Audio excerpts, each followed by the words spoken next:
This week, I pushed my skills and tools to the limit. Intricate handwork, discovering how unsafe an invisible force in your woodshop is, simple concepts that everyone messes up, testing out brand new tools, and almost getting impaled at the table saw. We've got a little bit of a problem. Yeah, this giant hall table was a doozy, but let's go back to where it all started. For the last 6 years, I've been cranking out tons of pieces of furniture, shop projects, chessboards, and tons of other things. But there's been one major problem. A simple concept that nearly everyone, including myself, messes up. No, it wasn't incorrect joinery or poor build quality. It was a lack of cohesiveness. What I mean is that all the things I built kind of stood there on their own. Put them next to one another and they don't really fit. Look at IKEA product lines. They've made a conscious choice to have product lines that really make a room look intentional. Say you like this stork linta dresser. They've got a bedside table, chest of drawers, and a bed that shares similar design features that will bring your space together instead of making the place look like a frat house. Now, don't get me wrong. I don't want my home to look like exact replicas of projects I've built in the past, just scaled down to a different size. No. But what I do want is to borrow design elements that draw all the different pieces together to make it seem more intentional. Doing this will make you a better woodworker, but more on that later. Now, although you saw me use the joiner and planer earlier to mill down this lumber to make up the panel, it's actually not done yet. But before I address that, we have to address these holes. Knot holes are pretty inevitable if you're going to be dealing with large boards. At first glance, they may seem unsightly, but it's super simple to make these defects into intentional features. First step is removing all of the loose bits. By no means does it have to be perfect here, but really try to remove everything you can while still keeping the top of the void as natural looking as possible. I like to snap a Milwaukee battery onto my Ryobi hot glue gun and create a dam around the void. The idea is that this will keep the mess to a minimum and prevent epoxy from spilling all over the place. Only problem is that I now just realized that I don't have the pourable epoxy I typically use, but I can make an audible. Just need to grab some black pigment and this tube of 2-part epoxy. This stuff is nice because I can just unscrew the old mixing tip, pop on a new one, and once I squeeze it with a caulk gun, high-level physics automatically mixes it into the perfect ratio inside the tip. Just squeeze the epoxy into a cup, add a little bit of black dye, mix it all up, and I've got thick epoxy paste that I can use to fill the voids. Does this work? Oh yeah. Plus, since it's much thicker than standard pourable epoxy, it doesn't make a huge mess. But I honestly don't like it anywhere near as much as the regular epoxy I use to pour. Good to have in a pinch, but definitely not my preferred method. Here is the pro move I was talking about earlier. Since I didn't mill down all of the individual boards in the large panel fully, I can actually bring this panel down to its final thickness all at once it's glued up. No need to waste time sanding off tiny ridges between glue seams. Just throw it through the planer. Work smarter, not harder, people. That gives you a perfectly flat, perfectly smooth panel with all that epoxy cleaned up. Super easy. Now let's cut this thing up. I don't know how I managed this, but my panel was within like 1/16 or 1/8 of an inch of the final width it needed to be, but it is much, much, much too long. But you may be able to see where I'm going with this. I measured and marked out where I want to chop this large panel into smaller pieces, and because I'm someone who needs constant reminders not to make mistakes, I also like to take the time to mark the edges of my board. That white part is what I'm going to be removing. It will make more sense later, but I want an illusion that the grain pattern on the board wraps around this hall table that I'm building. To make sure that this happens, I mark each side of the line with a letter so I can keep each piece clearly identified. Over on my tool wall, I grab my track saw square, which lives on these awesome slide-out rails that I designed. They're currently in stock and ready to ship, or you can download the STL file and 3D print them yourself at home. Either way, they make woodshop organization a breeze and are a must-have in any shop. With my track saw set at 45 degrees, I can make a cut across the width of the board. Now the downside to this specific track saw is that I have to make sure to hold it on the track or it absolutely will fall off when making bevel cuts like this. You can see the cut was right on the line I marked out, but I also need to make an opposing cut on this side. But before I get to that, let's cut the opposite side to the same 45-degree miter with the track saw set up again. The key to getting a nice smooth cut here is to take your time, don't push the saw, and use a nice, sharp, clean blade. See how this A side matches the other A side? If I fold the piece down, I can mate the two pieces to make a 90-degree angle, but I need to cut off that white part in order to make that happen. I built this vertical panel jig with dovetail slots on it that allows me to hold my board perfectly upright to the table saw surface. Now, just bevel my blade to 45 degrees and I can make the cut. Wait. Why am I doing this? I'm making this way too complicated. It just came to me that I can just use my miter gauge to make this cut, and it's way easier. Let's do that instead. I am guilty of overthinking and making things way too complicated. But if you want to avoid all the time-consuming steps of trying to figure out every single detail and measurement for this project, I've got you covered. I created a set of downloadable PDF plans that are more than 35 pages long to help you recreate this project at home. It comes with everything you need to knock this one out of the park, and trust me, once you see where this one is going, you will understand why those plans are so valuable. See, now the grain wraps around the edge and looks sweet, but let's knock out the other side real quick too. One tip I have when doing cuts like this is to actually make several cuts, slowly sneaking up to reduce the risk of tension being released in the wood during a precise cut like this. And it also makes sure that you don't accidentally cut off too much, which would ruin that grain wrap look.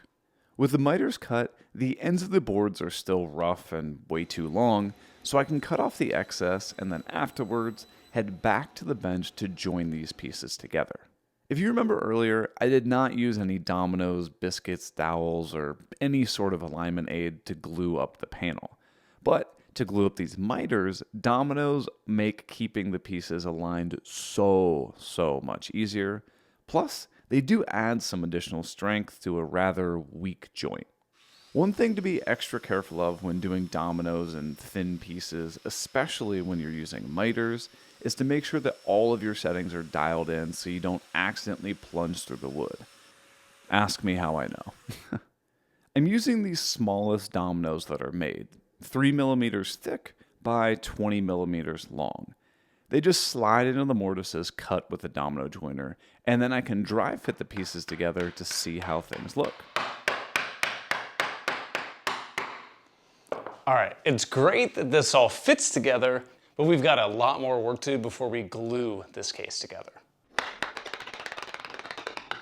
All of these pieces need a groove to be cut in, and again, I highly encourage you to physically mark out where all of your joinery needs to be cut as a great visual indicator to help prevent mistakes. You could absolutely do this with a regular table saw blade, but a dado stack does it so much faster since it can all be done in one single pass. Come to think of it, you could also do it in one single pass using a router, and there's probably a bunch of other techniques too, but dado stack was the one that I chose here. A sacrificial piece of plywood clamped onto my table saw fence allows me to bury the blade in my fence without damaging anything. Now, with one single pass, I can clear out the material. See how I can quickly check the chalk line before making the cut on the sides? I'm telling you, it works wonders. Now that the groove flows down from the sides, I also need to do some more joinery that is a bit more complicated. For this, we're headed to the router table. I'm using an upcut bit, which I guess actually becomes a downcut bit in the router table to pull as many wood chips out of the dado as possible. Notice how I clamp a stop block to the back of my fence to make sure that I don't accidentally route too far. That is exactly where I want this cut to stop. This cut might look the same, but it's actually going to require a little bit different setup that's a little tricky, so pay attention. I can move the stop block from the front of my fence back to the back of my fence and do something that can be a little sketchy called a plunge cut. The key here is to go super slow and don't force anything. That plunge cut results in mirrored joinery on each piece. Let's set those pieces aside and come back to those grain wrap parts in just a minute. First, we need to create a panel that will fit into the grooves that we just cut. You may have noticed that I finally bought myself a full-size joiner and planer, and oh my gosh, they are an absolute game changer. I used to literally spend days hot gluing rough boards to a sheet of melamine for a planer sled and running that contraption through the planer. It worked, but it was insanely slow. Now, just one or two passes on the joiner and I am good to go. I truly don't know why it took me so long to finally invest in one of these things. I could not be happier with the ones I picked. With the knot holes filled and the epoxy cured, I can run that large panel through the planer to bring it down to its final thickness. Afterwards, I can use the table saw to trim the panel to width before bringing it over to the miter saw to establish a perfect 90-degree cut on one end of the board. Getting back to the grain wrap pieces from before, I can bring my oversized panel over to line up to the depth of the grooves cut earlier and mark out the exact length that this piece needs to be. The nice thing is that I just released zero clearance inserts for a few miter saws that are in stock and shipping right now, which allow me to easily line up the cut line and get a dead-on cut without any nasty tear out. Uh-oh. We've got a little bit of a problem. I thought I was gonna cut off this crack, but I've got a creative solution of how to fix this. Want to know a tool that I bought well over a year ago, but I haven't shown anyone? That's this guy right here. 100% not sponsored, and to prove it, I won't even say the name of this thing. But I've wanted to add more tech into my woodworking that will allow me to do things I haven't been able to do before. On the computer, I can digitally draw out shapes and designs, then import them into this router, see a digital depiction of where the design is going to be cut into my wood, and then it's basically just a video game. I want to keep that dot in the center of the circle, but if I veer off a little bit, the router automatically corrects my movements.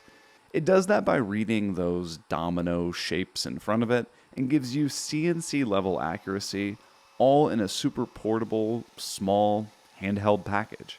If you haven't figured out what I'm going to do with this crack yet, I'm going to stabilize it with a bow tie. With the bow tie routed out, I can remove them from the scrap piece of wood by cutting them vertically on the bandsaw. Just keep your fingers out of the way on this one. I wasn't exactly sure how big I wanted these bow ties to be, but after cutting these out, they were too big for my liking, so I went to another board and cut out some smaller bow ties that I think are the perfect size. I know what you're thinking. How are you going to get it in to stabilize the crack? Easy. There is a plate with the same dominoes for the router to scan. Again, I can digitally place my bow tie design right over the crack and start routing out the shape. Now, could you do this by hand? Yeah, of course you could. But I'm trying to play with new tools, test out new techniques, and just expand my capabilities. But I've got an even better use for this new router later on in the video, but we aren't there quite yet. With that pocket for the bow tie routed out, I can lay down a generous layer of glue before pounding in that perfectly sized bow tie. Once the glue cures, I use a hand plane to remove the bulk of the excess wood before coming back to sand it nice and smooth. Just look at how precise that router is. That is crazy. I also needed to fill the crack with several layers of CA glue, but let's move on to something more interesting. Oh, and I ended up putting another bow tie on the board there too. Remember how I want this panel to fit into the joinery that I cut on the grain wrap sides? That means that I need to cut a giant tenon on the end of this board to slot in. With a rabbiting bit in my router, I can remove the wood marked in white to create the tenon. This is incredibly messy and the router throws chips everywhere. I've been kind of curious about the air quality in my shop from doing stuff like this, so I picked up an air quality meter that measures these kinds of things. The numbers on the top right represent the amount of superfine particulate in the air, and they both rapidly climb when the router comes out, which kind of alarms me, and that's the reading from the opposite end of the garage too. I definitely need to protect myself from something I was unaware could be so concerning. You know what else is concerning? You ever Googled yourself and found your home address just sitting there? Yeah, same. A while back, I started getting weird junk mail, sketchy phone calls, and even one message that mentioned my wife's name. That's when I found out about data brokers, companies that collect and sell your info without you ever knowing. Enter Incogni. These folks reach out to hundreds of those creepy data brokers for you and get your personal data removed. It's totally automated, and honestly, I was blown away by how much of my info they found and started clearing it up right away. You know those sites like White Pages and Been Verified? Yeah. Incogni got my info taken down from those. No more random strangers looking up my address or seeing my past job info. And with data breaches on the rise, it's only a matter of time before that info ends up in the wrong hands. Incogni helps keep your data off the market, even if it pops back up again. If you're running a small business like me or just value your privacy, this is a no-brainer. Take your personal data back with Incogni. Use code Spencley at the link below and get 60% off an annual plan so you can focus on the fun stuff like making awesome projects. All right, so I threw a clamp on here to test how this case is fitting together, and it looks perfect. Except there's one issue that we need to address.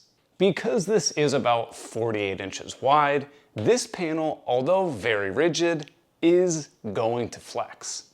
So in order to make this thing as rigid as possible, let's go ahead and add a center divider. This center divider isn't going to be just haphazardly slapped in there with some screws. No way. I'm going to the effort of making tons of integrated joinery, and this piece is no different. With the top and bottom panels of the case clamped together, I can mark out a groove that I want to cut. I can drop in a small bit into my router, and what's really cool is you can grab an attachment for the router that hooks onto a track saw rail, allowing you to guide your router in a perfectly straight line. One of the most commonly misunderstood functions of a router is the plunge mechanism, but it's simple. Plunge the router down until it just kisses the surface of the wood, then lock it in. I know I want to plunge 3/8 of an inch down, so I insert a setup block into the turret, lock it down, and now I know a full plunge will be that exact depth. Definitely don't try to take that full depth all in one pass though.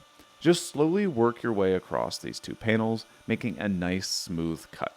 Now, one of the other benefits of using this track is that I can attach stops to prevent the router from going too far.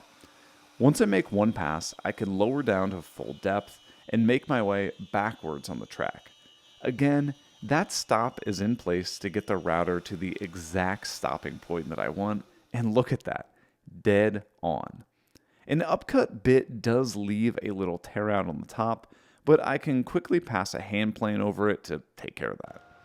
Now with the groove cut, we need a panel for the center divider as well. It still truly blows my mind how efficient having a joiner is to take one pass on the edge of the board, rip the other edge parallel on the table saw, and have perfect panel glue ups every single time. It may seem like I mill boards way too big, but I always like to have a boatload of scrap pieces laying around during a project for me to test out joinery before moving to my actual workpiece. Over at the router table, I popped in the same rabbiting bit from before and ran both ends of the board past the bit and on both sides to create an integrated tenon on the top and bottom of this piece.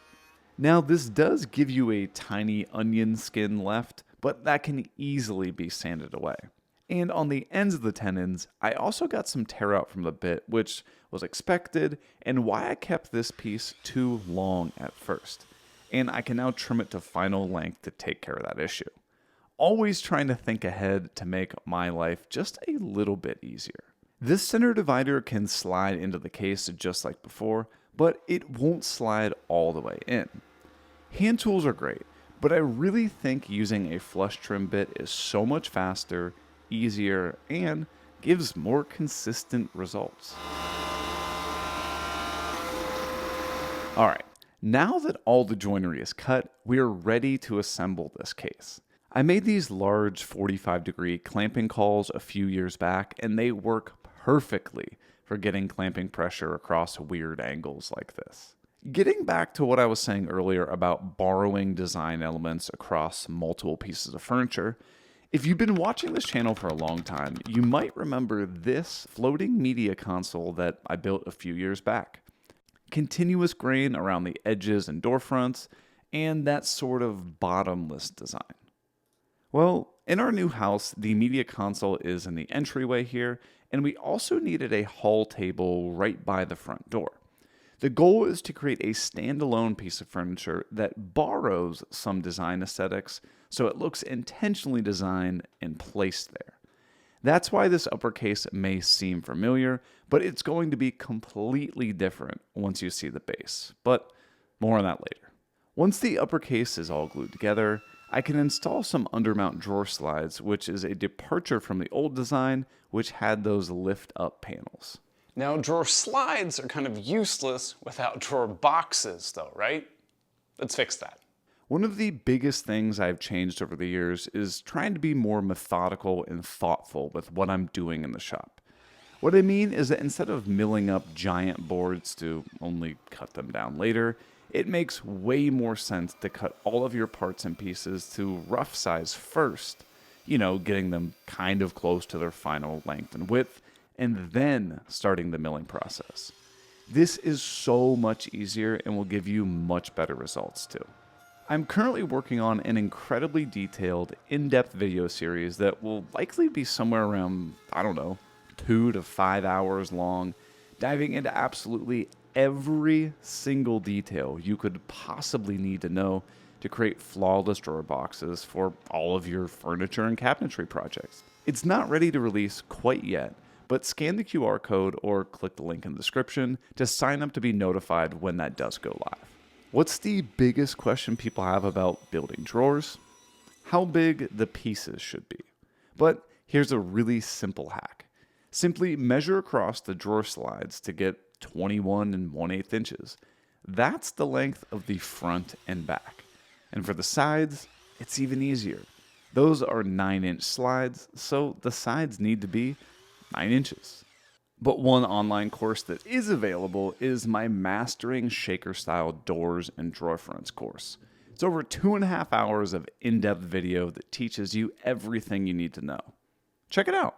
With all my pieces cut for the drawer boxes, I also need to cut a groove to hold the bottom panel. A setup block helps dial in the height, and another setup block helps dial in where the fence needs to be set. A quick pass on the table saw gives a groove towards the bottom of all of your pieces, but don't use a dado stack for this. I'll show you why in a second. Grabbing some 1/4 inch ply that I want to use for the bottom, you can see that it won't fit into the groove we just cut, so a quick nudge of the fence will widen the cut until I get a perfect fit on that plywood bottom. Here's why you don't want to use a dado stack for this cut. Without touching the fence, I can raise the blade up, and on the drawer back, I can rip off that groove section, which will make more sense in a minute. Now, drawer box assembly will be covered in tons and tons of different ways inside that course that I'm working on, but one of the easiest ways is to use pocket holes because they are fast, strong, and will be completely hidden once the false fronts are in place. But one thing that I've had my eye on that I've never tried before? Lasers. I am just scratching the surface of what a laser cutter can do, but I am forcing myself to try to get more familiar with new tools to really expand my capabilities and creativity. For this project, I'm just engraving my logo on the side of the drawer boxes, but I wasn't thrilled with how the burning from the laser spread.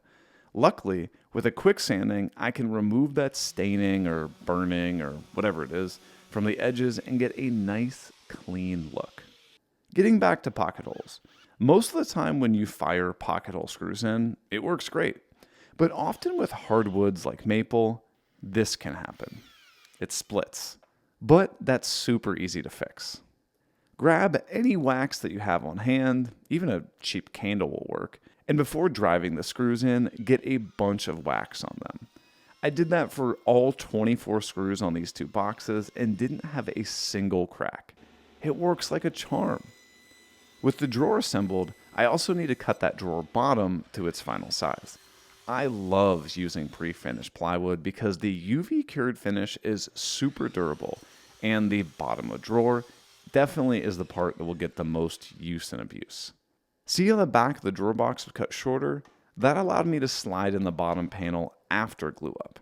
The only issue of doing it this way is that the bottom isn't held in place at the back, but with a countersink bit, I can pre-drill a few spots for some panhead screws and fire them in place to make this drawer box rock solid. Now here's the other thing about undermount slides. They've got this little tab guy that hangs out in the back to hold the drawer box in place. You can buy one of these expensive plastic jigs to find the perfect place to drill out a hole, or you can just set the drawer box on the slides. Give it a little tappy, tap, tap, tap-a-roo. And dent the drawer box. Now you have the perfect spot to drill out that hole. To attach the slides, you also need to attach these clips to the bottom of the drawer, which allows for all the up, down, left, right, and all sorts of other adjustments. Now all you have to do is put the drawer boxes on top of the slides, push them in until you hear that satisfying click, and boom, you've got yourself super smooth, soft close drawers. The upper case is looking awesome right now, but I need to switch my attention to the underside of this, adding a special feature that will make a little bit more sense later on the build. Flipping the case upside down, you can see that, yeah, I messed up engraving the date, but I can pop a chamfer bit into my palm router to chamfer the edge on the underside of the case. It might not make a lot of sense now, but this will actually turn into a relief where the drawer will be able to open. I promise it will make more sense in just a little bit. One tip I have here is, again, to take multiple passes when doing something like this. Take the majority of the material off, and when coming back for the final pass, just barely remove any material to get a much smoother cut. Now with the case done, it's time to get this thing finished. I've really been enjoying using hard wax oil finishes because of how easy they are to apply, but more importantly, how easy they are to repair. Just some oil mixed with a little accelerator is all that you need. I've actually been experimenting behind the scenes with some UV cured versions of oil finishes that cure instantly when UV light is applied, but I'm not quite ready to bring that into a full project yet. For now, just wipe the oil on and buff it off for a flawless finish. You know what I did forget about though? The back of the case, but that's an easy solution. While the back panel for this case definitely could be made from solid wood, it will be so much easier to just use some plywood because, for the most part, it will never be seen. Over on my Patreon page where I share tons and tons of behind the scenes videos, there's actually like 300 plus videos there. I shared how I was struggling on if I should put the walnut face side towards the inside or the outside of the case. I got mixed feedback from my supporters, but I eventually landed on putting the walnut side facing inward. So we solved that issue, but those drawers look pretty ugly on the front, so I want to jazz everything up with some really nice, high-end looking drawer fronts. Let's jump in. You know how the case has the look of the grain wrapping around it? I want to continue that same idea with the drawer fronts. To do that, it's fairly simple. Just cut down one large board that fits into the opening and then, well, cut it in half. I can then rip the drawer fronts to their final width, and here's what I mean by the recess from earlier. That's where I can put my fingers to hold onto the drawer front, but I need a little bit more space. Over at the table saw, I can bevel my blade to 45 degrees, which is where I almost got impaled by the cutoff piece. This is the exact reason you never stand directly behind the table saw blade. I wish I was recording this in a higher frame rate so I could slow it down more, but holy smokes, that was scary when that happened. Now to complete the uppercaseless project, let's attach these drawer fronts. There are a ton of ways to attach drawer fronts. In fact, I go super in depth on 3 different ways on my online woodworking course, Mastering Shaker Style Doors and Drawer Fronts, which is more than 2.5 hours of in-depth, step-by-step videos that covers everything you need to know from material selection to creating rock-solid joinery, and includes a free bonus calculator to determine the size of every individual piece you need. But one of the ways you can do this is by drilling several holes through the front of the drawer before inserting several screws and driving them just barely far enough for the point to come through. Back over at the case, I can install the drawers on the slides and then add a few pounds of weight to simulate what the drawer will actually be doing once it's filled up with stuff.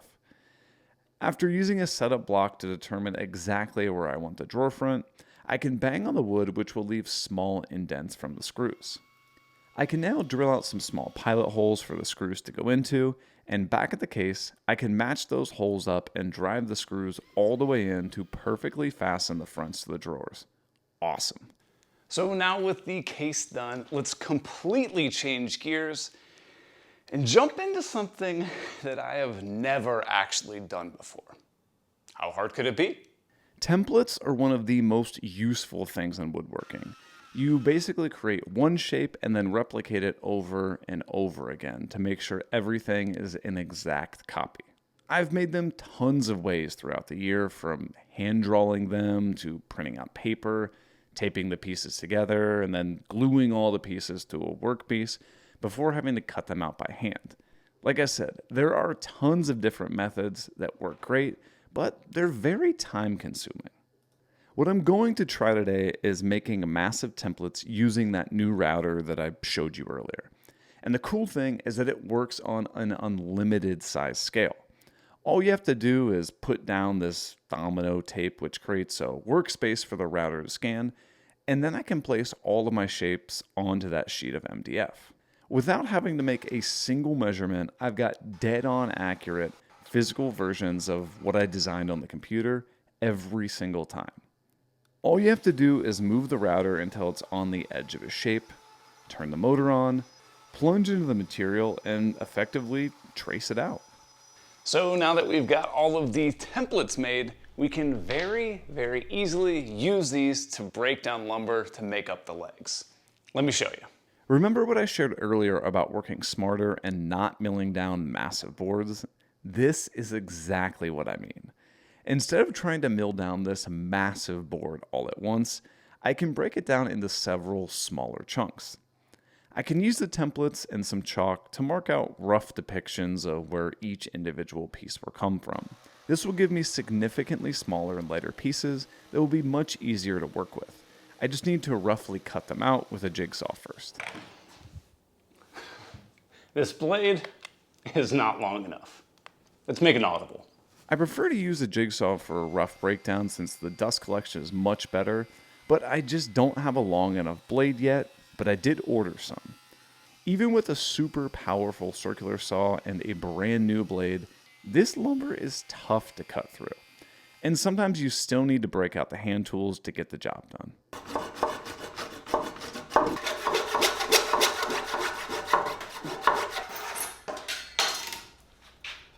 Now with the rough chunks broken down into more manageable pieces, I can head over to the bandsaw to finish that breakdown. This is way faster and more efficient than using either the circular saw or the jigsaw. Once that's done, I can head over to milling the individual pieces on the joiner to establish a flat face, and then the planer to get them to the final thickness. I can utilize the templates again to trace a more precise outline onto the now milled pieces of wood before heading back to the bandsaw to remove as much of the excess as possible. For all the pieces that have a perfectly straight line on them, I can utilize the joiner to establish that straight line. And now that I have a straight reference face, I can use one of my templates to set up the stop block of my miter saw for the perfect size before cutting my lower center part of the legs. No measuring whatsoever. Just follow the templates. Not every template is going to be that easy to work with though. So I want to show you a few different options. The upper part of the legs has a 45-degree angle cut on it, so I can set my miter saw to 45 degrees and make a cut on one end of the piece.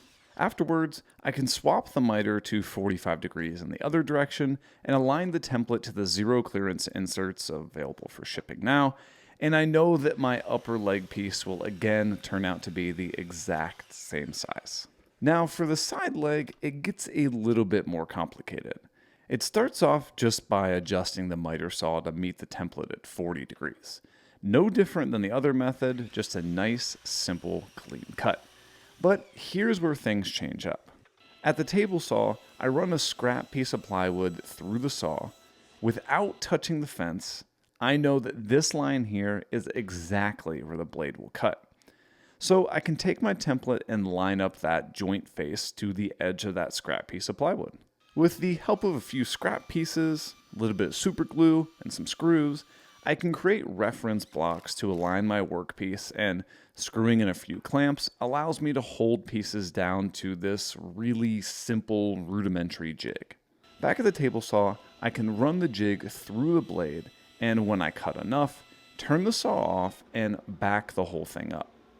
I can then remove one leg and pop in another leg to make the exact same cut over and over again without measuring a single thing. This does leave a little floating piece left over, but nothing a handsaw can't take care of real fast.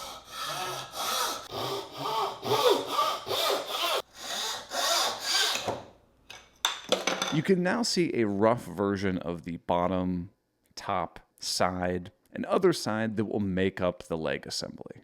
To join the pieces together, I'm going to use some large domino tenons on the extra large domino that I just picked up. All jokes aside, the hip thrust technique coined by my friend Jason from Bourbon Moth Woodworking truly is the easiest way to operate that thing. Hey, that's my thing. I clamped on some angled clamping blocks to help apply clamping force across the joints to get a nice amount of glue squeeze out. Once the glue is dry, I can set the full-size template on top of the rough leg assembly, and you can see that is the excess that I need to remove. A generous amount of double-sided tape will hold down the template before I toss in a teeny tiny template bit on my palm router. I know what you're thinking. Eric, that isn't long enough to cut all the way through. Yes, you're very correct. Using a super large bit removes a lot of material at once, which is tough on a router, and also increases the likelihood that this template will slip or just move.